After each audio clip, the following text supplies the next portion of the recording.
வணக்க மக்களே, இது நியூஸ் 18 தர்பார். நான் உங்க எடே. அதாவதுங்க, இது பாஜக தலைமையிலான கூட்டணி தான் அப்படின்னு விஜய் சொன்னாலும் சொன்னாரு.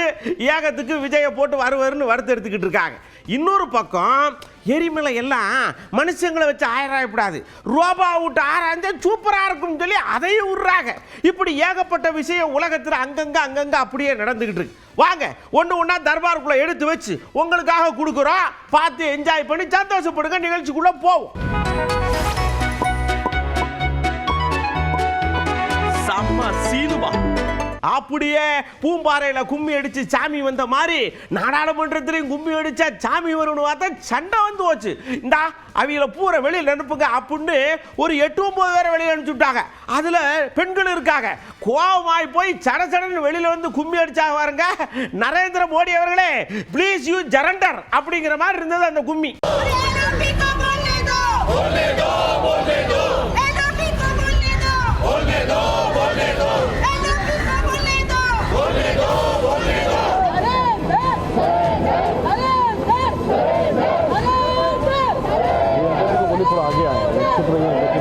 ஐயா, ஒரு பட்ஜெட் போட்டா எப்படி போடணும்? எல்லா மாநிலத்துக்கும் சேர்த்த மாதிரி போடணும். ஆனா இங்க ஒவ்வொரு ட்ரிப்பும் தமிழ்நாட்டு பேரை நாங்களும் பூத கண்ணாடி வச்சு தேடுறோம். 4 ஆளுகளை சம்பளத்துக்கு வேலைக்கு போட்டு தேடுறோம். இருக்க மாட்டேங்கி. இதுக்கு முன்னாடி வள்ளுவர் குரலையாவது வச்சிருந்தாங்க, இப்ப அதையும் காணும். என்ன பண்றது? இவங்களை தடுக்கிறாங்கயா நம்ம வளர்ச்சி அப்படின்னு முதலமைச்சர் கொஞ்சம் அங்கலாய்க்கார். நாம ஒரு பக்கம் தமிழ்நாட்டின் வளர்ச்சிக்காக திட்டமிட்டு வந்தா, இன்னொரு பக்கம் ஒன்றிய பாஜக அரசும் அதனுடைய கூட்டாளிகளும் தமிழ்நாட்டினுடைய வளர்ச்சியை கெடுக்க அனைத்து செயல்களையும் தொடர்ந்து செஞ்சுக்கிட்டு இருக்கிறாங்க. அதுக்கு சமீபத்திய உதாரணம் தான் ஒன்றிய அரசு வெளியிட்டிருக்கக்கூடிய பட்ஜெட், நிதிநிலை அறிக்கை. இந்த பட்ஜெட்ல, மத்திய அரசினுடைய பட்ஜெட்டை சொல்றேன், இந்த பட்ஜெட்ல தமிழ்நாட்டில் எதுவும் இல்லை. இதுவரைக்கும் ஒப்புக்காவது திருக்குறளாவது சொல்லிட்டு வந்தாங்க. அதுவும் இந்த ஆண்டு அது கூட இல்ல. பேருக்கு கூட தமிழ்நாட்டுக்கு எந்த வளர்ச்சி திட்டமும் இல்ல. நம்முடைய பல்லாண்டு கோரிக்கைகள் எதுவும் இல்ல. பொதுவா தேர்தல் நடக்கிற மாநிலங்களுக்கு அந்த ஆண்டு பட்ஜெட்ல பணம் ஒதுக்குவது பாஜகவோட தந்திரமாக இருக்கும். பீகார், ஆந்திரா, ஒடிசா அந்த மாநிலங்களுக்கெல்லாம் அப்படித்தான் நிதி ஒதுக்கினாங்க. செஞ்சு கொடுத்தாங்கன்னு கேட்டா அதுவும் கிடையாது, இருக்காது. இப்ப தமிழ்நாட்டுக்கு தேர்தல் வரப்போகுது. பாஜக எல்லா மாநிலங்களையும் வழக்கமா பண்ணக்கூடிய அந்த ஸ்டண்டை கூட தமிழ்நாட்டுக்கு பண்ணல. அந்த அளவுக்கு தமிழ் மீதும் தமிழர்கள் மீதும் தமிழ்நாட்டின் மீதும் அவங்களுக்கு அவ்வளவு வெறுப்பு. ஏங்க வரிய எல்லாருக்கும் போடுறீங்க, அவங்கள வாங்குறீங்க, எங்கிட்ட இருந்து எக்கச்சக்கமா வாங்குறீங்க. ஆனா கொடுக்கறது மட்டும் அங்கிட்ட அள்ளி அள்ளி கொடுக்குறீங்க. நாங்க என்ன உங்க வீட்டு சொத்தையா கேட்டோம்? ஏன் நாங்க கொடுக்குற வரி பெருவுல கரெக்டா கொடுங்கயான்னு தானே கேட்கும். காதுலயே விழ மாட்டேங்க உங்களுக்கு அப்படின்னு கவலைப்படுறாரு நம்ம சிஎம். நல்லா யோசிச்சு பாருங்க. இந்தியாவிலேயே தமிழ்நாடு தான் 2வது பெரிய பொருளாதார நாடாக இன்றைக்கு இருக்கு. நாட்டிலேயே அதிகமா நகர்மயமான மாநிலம் தமிழ்நாடு தான். அதிக தொழிற்சாலைகள் கொண்ட மாநிலமும் தமிழ்நாடு தான் இருக்கு. இந்தியாவுடைய வளர்ச்சிக்காக நாம இந்த அளவுக்கு கடுமையா உழைச்சிட்டு இருக்கிறோம். இப்படிப்பட்ட மாநிலத்தில் புதிய நெடுஞ்சாலைகள், ரயில்வே வழித்தடங்கள், மெட்ரோ ரயில்கள்னு ஏராளமா உட்கட்ட வசதிகள் தேவைப்படுது. ஆனா ஒன்றிய அரசுக்கு வரி வருவாயை வாரி வழங்குற நம்ம மாநிலத்துக்கு மிக மிக மிக சொற்பமான பங்கை தான் திருப்பி தராங்க. 11 ஆண்டுகளா சிறப்பு திட்டங்களை அறிவிக்காம வஞ்சிக்கிறாங்க. ஏன் இப்படி? ஒருவேளை தேர்தல் முன்கூட்டியே அவங்களுக்கு தெரிஞ்சு எப்படியும் துறக்கத்தானே போறோம், இவங்களுக்கு எதுக்கு நிதி ஒதுக்கணும் அப்படி நினைச்சிருக்கலாம். அதான் உண்மைதான். நாம தான் வெற்றி பெற போறோம், அது எந்த மாற்றமும் கிடையாது. எடப்பாடி ஐயார் ஒரு நோட்டை வச்சுக்கிட்டு ஒன்னு ஒன்னா எடுத்து கொடுக்காரு. என்ன கொடுக்காரு, ஏது கொடுக்காருன்னு அவர் கொடுக்கும் போதுதான் எல்லாருக்கும் தெரியுது. இன்னைக்கு என்ன கொடுத்திருக்காருன்னு பாப்போமா? முதியோர் உள்ளிட்டோருக்கான ஓய்வூதியங்கள் 2000 உயர்வு. அறிவிப்பு 2. வங்கியில் பெற்ற கல்விக்கடன் தள்ளுபடி. மாணவர்கள், இளைஞர்கள், பெற்றோர்கள் நலன் காக்கும் பொருட்டு வங்கிகள் பெற்ற கல்விக்கடன் தள்ளுபடி செய்யும் வகையில் அத்தொகையை அரசே ஏற்கும். அறிவிப்பு 3. வாழ்வாதார உதவியாக கேஸ் சிலிண்டர் மானியம். வாழ்வாதார உதவியாக குடும்ப அட்டைதாரர்களுக்கு ஆண்டுக்கு 3 கேஸ் சிலிண்டர்கள் வழங்கப்படும். தமிழர்கள் வீர விளையாட்டுக்கான ஜல்லிக்கட்டில் வீரர்கள் காளையை பிடிக்கும் போது அசம்பாவிதம் ஏற்பட்டு உயிரிழக்க நேரிட்டால் அவரது குடும்பத்தாருக்கு ₹10 லட்சம் வழங்கப்படும். அறிவிப்பு 5. சிறுபான்மை வகுப்பைச் சேர்ந்த மகளிர் சுயதொழில் தொடங்குவதற்கு பட்டியலா கடன் மற்றும் மாற்றுத்திறனாளி கூட்டுறவு வங்கிகள் வாங்கிய கடன் தள்ளுபடி. இஸ்லாமிய, கிறிஸ்துவ மற்றும் ஏனைய சிறுபான்மை வகுப்பைச் சேர்ந்த மகளிர் சுய தொழில் தொடங்குவதற்கு வட்டில்லா கடன் வழங்கப்படும். மாற்றுத்திறனாளிகள் கூட்டுறவு வங்கியில் வாங்கிய கடன் தள்ளுபடி செய்யப்படும். வீட்டுக்குள்ள உட்காந்துருக்கிய நீங்க என்ன செய்யணும்? டிவியை போட்டு நாட்டு நடப்ப தெரிஞ்சுக்கணும். 4 புத்தகத்தை எடுத்து என்னைய மாதிரி படிக்கணும். இல்ல 4 பேரை கூட்டு வச்சுக்கிட்டாலும் கேட்கணும். இது எதுவுமே பண்றதில்ல அப்படின்னு நம்ம முதலமைச்சர் வேட்பாளர்னு ஒருத்தர் சொல்லியிருக்காங்கல்ல தாவைக்கால, அவரை முன்னாள் முதலமைச்சரான எடப்பாடி ஐயா லெஃப்ட் ரைட்டுன்னு வாங்குறார். அவரு வெளியில பொது வெளியில பார்த்தாங்க தெரியும். பொது வெளியிலே வரல. 72 நாள் கழிச்சு தான் ஒரு சம்பவம் நடந்து போச்சு. அந்த சம்பவத்தோட்டு 72 நாட்கள் ஒரு கட்சி தலைவரே வெளியே வரல. நாட்டில் என்ன நடக்குதுன்னு தெரியல. எந்தெந்த கட்சியோட கூட்டணி இருக்குன்னு தெரியல. எந்த கட்சி தேர்தலில் தலைமை தாங்கன்னு தெரியல. வச்சே நாங்கள் என்ன செய்யணும்? அவருக்கு ஒன்றுமே தெரியாத போது எங்களை கேள்வி கேட்டால் அவர்கிட்ட போய் கேள்வி கேளுங்க. ஏற்கனவே அனைத்து இந்திய அண்ணா திராவிட முன்னேற்ற கழகம் கூட்டணி அமைக்கின்ற பொழுது ஐசிசி சோழா ஹோட்டலில் தெளிவுபடுத்தினார். மரியாதைக்குரிய மாண்புமிகு உள்துறை அமைச்சர் திரு அமித்ஷா அவர்கள், நானும் எங்களுடைய மூத்த நிர்வாகிகள் எல்லாம் கலந்து கொண்டு முதல் பேட்டியிலே சொன்னார், அனைத்து இந்திய அண்ணா திராவிட முன்னேற்ற கழகம் தேசிய ஜனநாயக கூட்டணி இரண்டும் இணைந்து புதிய கூட்டணி அமைச்சிருக்குது. இந்த கூட்டணிக்கு அனைத்து இந்திய அண்ணா திராவிட முன்னேற்ற கழகம் தலைமை தாங்கும். இந்த கூட்டணி தேர்தலில் வெற்றி பெற்று ஆட்சி அமைக்கும். அதிமுக ஆட்சி அமைக்கும். எங்களுடைய கூட்டணியுடைய வேட்பாளர் இபிஎஸ் தெளிவுபடுத்தியாச்சு. முதலமைச்சர் வேட்பாளர் இபிஎஸ். இது அவரும் டிவியில் பார்க்கல, தொலைக்காட்சியில் பார்க்கல, பார்க்கறதுக்கு நேரம் இல்லை, மக்களை பார்க்கறதும் இல்லை, தொலைக்காட்சியில் பார்த்து தெரிஞ்சுக்கல, ஒண்ணுமே தெரியாததை வச்சு எங்கிட்ட கேள்வி கேட்பாங்க. தெரிஞ்சிருந்தா பரவாயில்ல. ஒரு கட்சியுடைய தலைவர் எல்லாம் தெரிஞ்சிருக்க வேணும். தெரியாம அறியாம பேசிட்டு இருக்காரு. நாட்டில் நடக்கிற நிலவரம் என்னன்னே தெரியல. இப்படி ஒரு தடவையாவது பிரஸ் மீட் காட்ட சொல்லுங்க, புரிஞ்சுக்கிட்டோம். நாட்டில் நீங்களை போல் இருக்கிற நிருபர்கள் கேட்கின்ற கேள்விக்கு பதில் சொன்னா தான் வெளியில என்ன நடக்குன்னா அவர் புரிஞ்சுக்கணும். அதாவதுங்க சொல்றதை தெளிவா சொல்லுங்க.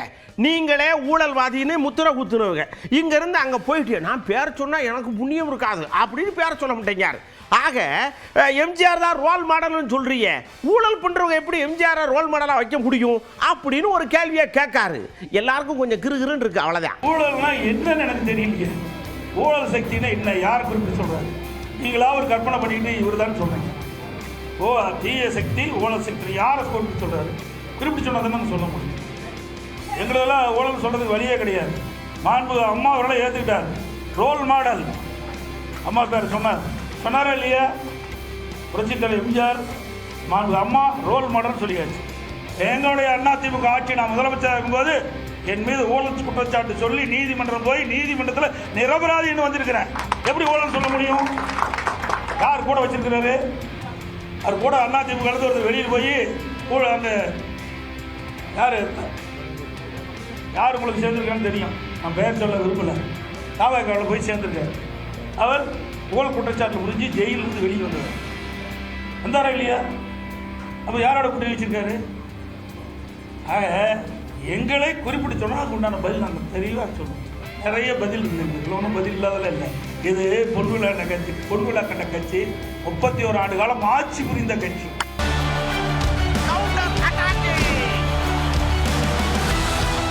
நேரா கவுண்டருக்குள்ள போறோம். அப்படியே நம்ம செங்கோட்டையன் அண்ணாச்சி கொஞ்சம் காட்டமா கேள்வி கேட்காரு எடப்பாடி ஐயாவை பார்த்து. ஓகேன்னு சொன்னா ஒரு மாதிரி, நாட்டு ஓகேன்னா வேற மாதிரியா? கொடியை ஆட்டின உடனே பிள்ளையார் சொல்லி சொன்னது யாரு? பதில் சொல்லியாங்காருங்களா? அது எதை விட சொல்லலாம், அவரு சொல்லலாம். அதுக்கு போனால் கொடி பறந்து சொல்ல அதை கேட்கலீங்களா? பெரிய கட்சியோட கொடி பறக்குது, நம்ம ஒன்று வெட்டி நமது விநாயகர் சொல்லி போட்டாச்சுன்னு சொல்லி இவர் தானே பாடினாரு. நாமளே கொடி பிடிச்சிட்டு நான் ஒன்னே சொல்றேன், இது அவங்களே கொடி பிடிச்சிட்டு அவங்களே செய்த காரியங்கள் இது. அப்போ கூட்டணி இருந்தால் மகிழ்ச்சி, தனித்து நின்றால் இன்றைக்கு நம் வீர விமர்சனத்தை வீசுவது என்னது என்பது நியாயமாக இருக்காது. இல்ல எல்லாரும் சொல்லுவாங்க, எல்லாரும் கட்சி தலைவராக இருப்பதற்கு யார் தகுதி இருக்கிறார் என்பதை மக்கள் முடிவு செய்வார், இவர்கள் அல்ல. அப்படி என்றால் வெற்றி பெற்று இருக்க வேண்டும் எல்லோரும். அதெல்லாம் நான் வந்து என்கிட்ட வார்த்தை பிடிங்க, நீங்க டெய்லி டிவியில் போடுறதுக்கு ஐடியா பண்ணாதீங்க தயவு செஞ்சு. அதில் நான் சொல்றது கேளுங்க, என்னையோட நிறுத்திக்க, நான் சொன்னதோட ஸ்டாப் பண்ணிக்க. ஏயா ஒரு நடிகர் நடிக்கிறதுல ஆடுறதுல பாடுறதுல என்ன தப்பு? கட்சி மீட்டிங்கில் தானே ஆடுனா, வேற எங்கேயாவது போய் ஆடினா? ஏயா நீங்கள் வாட்டுக்கு கோயம்புத்தூரில் வாட்டுக்கு கும்மி ஆட்டம் ஆண்டிய, நம்ம நயினார் இவங்க அண்ணாமலையெல்லாம் சேர்ந்து கும்மி ஆட்டம் ஆண்டிய, அதெல்லாம் உங்களுக்கு ஓகே. இது மட்டும் உங்களுக்கு யார்கிட்ட வந்து அப்படின்னு கேட்காரு, நியாயம்தான். முருகன் பக்தி பாடல் பாடினாங்க, அவர் கூப்பிட்டாரு, அவர் ஆடிட்டு, சார் நீங்களும் சால்வி போட்டது நீங்களும் என்கிட்ட கொஞ்சம் ஆடுங்கன்னாரு. அவர் அதுக்காக ஆனாரு. இப்போ இருக்குது, நான் அவர் சொல்றேன், நயனா நாகேந்திர ஆடலையா? இவர் சலங்கட்டி ஆடிட்டு இருக்காரு இல்லையா? வேலுமணி இப்போ ஆடாது இருக்காங்க, எங்க ஆடலையே சொல்லுங்க. ஆடிக்கொண்டிருப்பவரே ஆடுவதை வேண்டாம் என்று சொல்லுகிறேன், ஆடக்கூடாதுல ஆடுறாங்க. இது தொடர்பாக இந்து முன்னணி புகார் கொடுத்திருக்காங்க பழனியில. முருக பக்தர்கள் வந்து அவங்க இது பண்ற மாதிரி இதெல்லாம் வந்துங்க ஒவ்வொருவரும் ஒரு கருத்துக்களுக்கெல்லாம் நான் பதில் சொல்ல முடியாது. யாருமே புண்படுகின்ற அளவுக்கு அதுல இல்ல கருத்து இல்ல. உங்களை வண்டையா கிழிச்சார்ல அண்ணாமலை, இவரெல்லாம் ஒரு ஆளு, இவருக்கு ஒண்ணுமே தெரியாது, கொலை பண்ணிட்டு அடியில் ஓடி தவந்து வந்து பதவி வாங்கினார், என்னென்ன பேசினார். கூட்டணி ஆனவன எங்கள் அண்ணனா அப்படின்னு பேசினா நாங்க ஒத்துக்குருவோமா? என்ன நினைச்சுக்கிட்டு இருக்கீங்க கேட்காரு நம்ம நிர்மல் குமார் அண்ணாச்சி. அண்ணாமலை வந்து ஒவ்வொரு நாளும் ஒவ்வொன்று பேசுவார். ஒன்னே ஒன்று அவர் சம்மந்தமாக கடைசியாக ஒன்றே ஒன்று மட்டும் சொல்லிக்கிறேன். அதாவது ஒரு 1.5 வருஷம் இருக்கும், 1.5 வருஷத்துக்கு முன்னாடி அதாவது தவழ்ந்து காலில் விழுந்து இரட்டை கொலை செய்து தற்கூரி பழனிசாமி அப்படின்னு பேசினார் திரு எடப்பாடி அவர்களை பற்றி.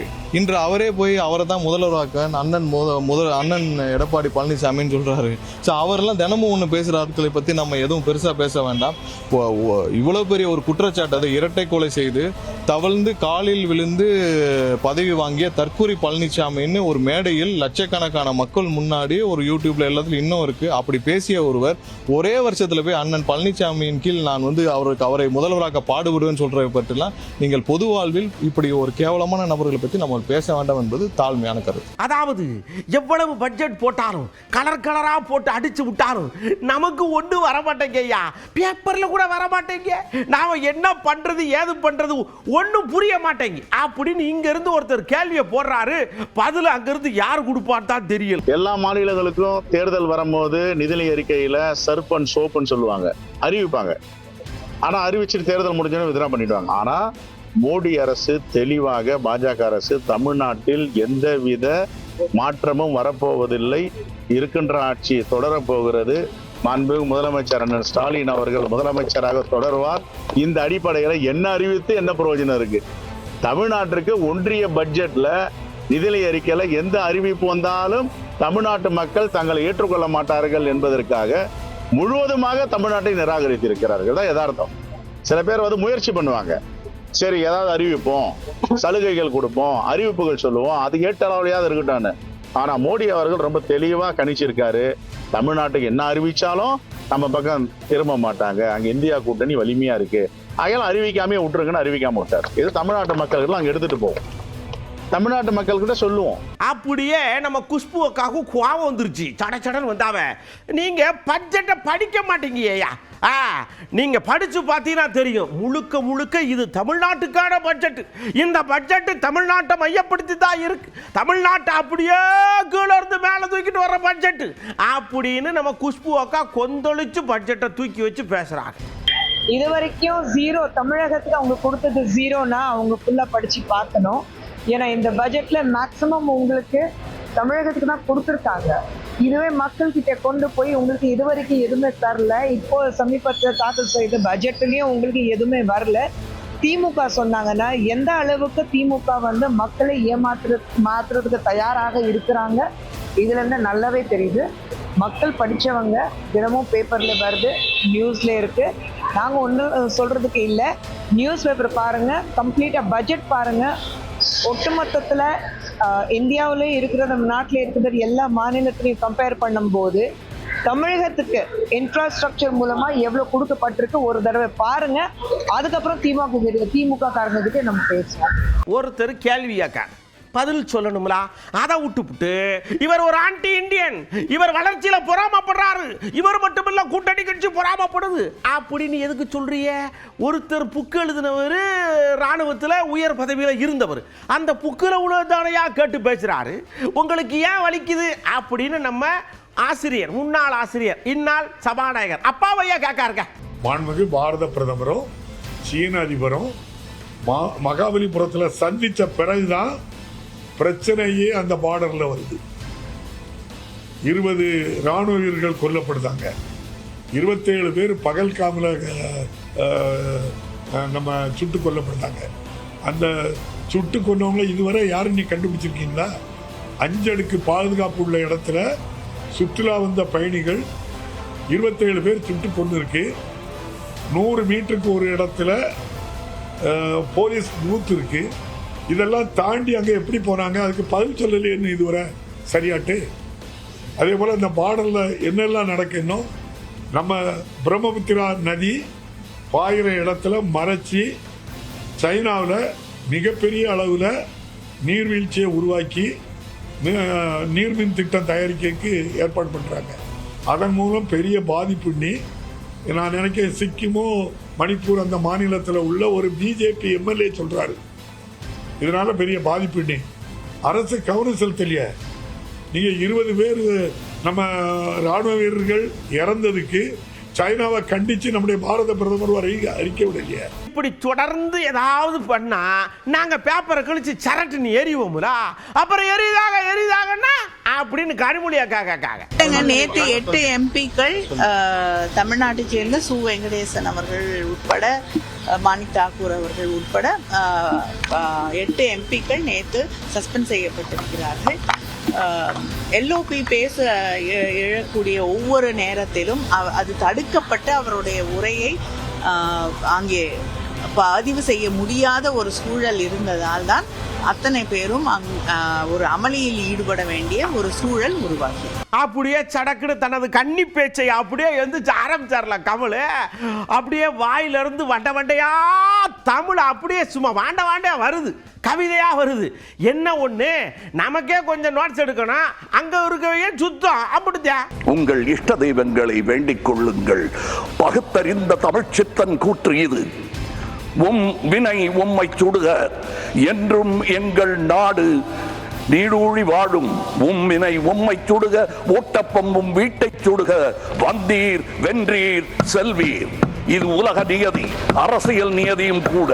வீழ்க வளமுடன், தமிழ் என்றும் வாழும் நலமுடன். வணக்கம் அவை வந்தடைந்த தலைவர் கூட்டத்திற்கு. சென்றும் வருவேன், நாளை எமதே. உங்கள் கமல்ஹாசன்.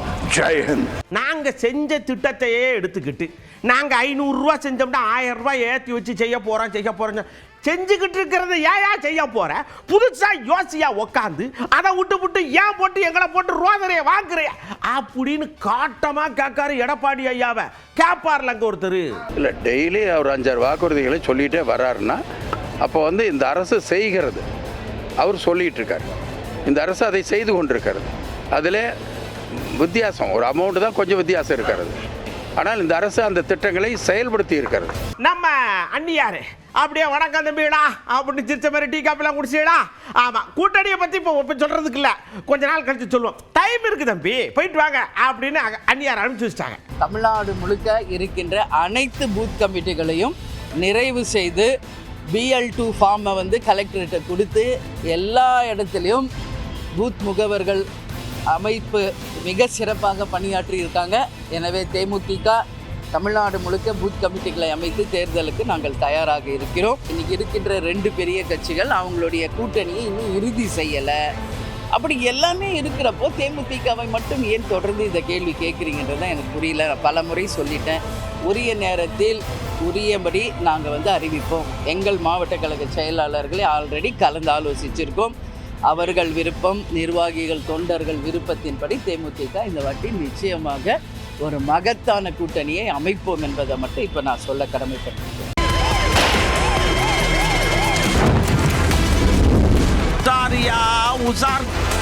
உசாரையா உசாருக்குள்ள போறோம். ஆனா நாம எப்பெல்லாம் சொல்றோமோ அப்பதான் அது ஏகப்பத்துக்கு வருது. இந்த கன்னியாகுமரி பக்கத்துல நித்திரவிடைன்னு ஒரு ஊர் இருக்கு. அங்க இந்த ஆடு நிறைய வளப்பாகி ஓடு இருக்கு. இந்த குறுப்புக என்ன பண்ணியிருக்காங்க, எல்லா ஆட்லையும் ஒரு 2 ஆட்டை தூக்கிட்டு போனா கண்டு அடிக்க போறாங்கன்னு தர எடுத்து வண்டியில் தூக்கி போட்டு போயிருக்காங்க. ஏன்னா ஆட்டை வாங்கி விற்கிறதுக்கு டைம் எடுக்குதான், அதனால தூக்கிட்டு போய் வித்துடுறாங்க. ஆட்டுக்காரங்க உஷாரா இருக்க வேண்டியது உங்க ஒரு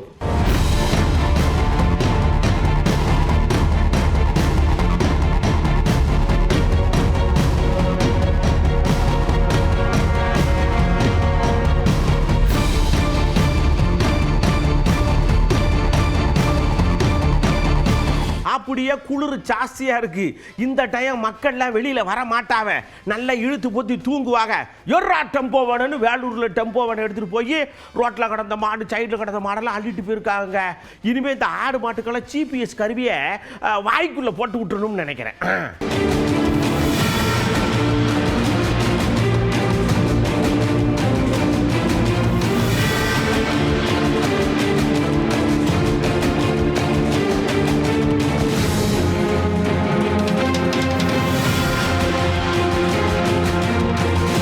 அப்படியே பீகார் பக்கம் எங்களால் அந்த ஆடு மாடெல்லாம் திருடி அதை போய் விற்று காசாக்கா வேலைக்காகுது.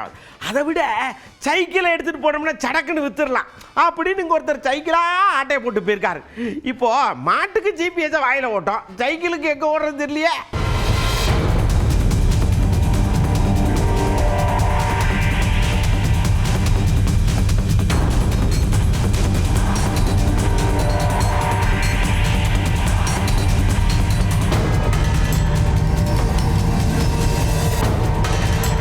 மொபைல் மோகம் அப்படி இருக்குங்க.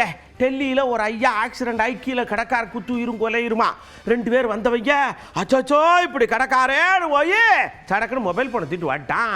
அவர் பழையபடி அப்படியே தான் கிடக்காரு. ஏயா கொஞ்சம் தண்ணியை கொடுத்துட்டாது போப்படாதா அப்படின்னு எல்லாரும் பார்க்குறவங்களாம் கேட்காங்க. என்ன இப்படி இறங்கிட்டே நீங்க அப்படின்னு நாம கேட்கோம்.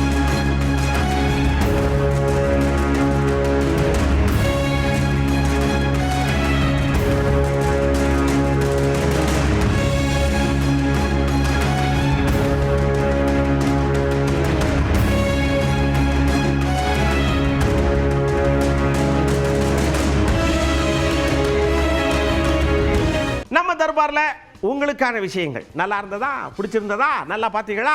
இருக்கட்டும்.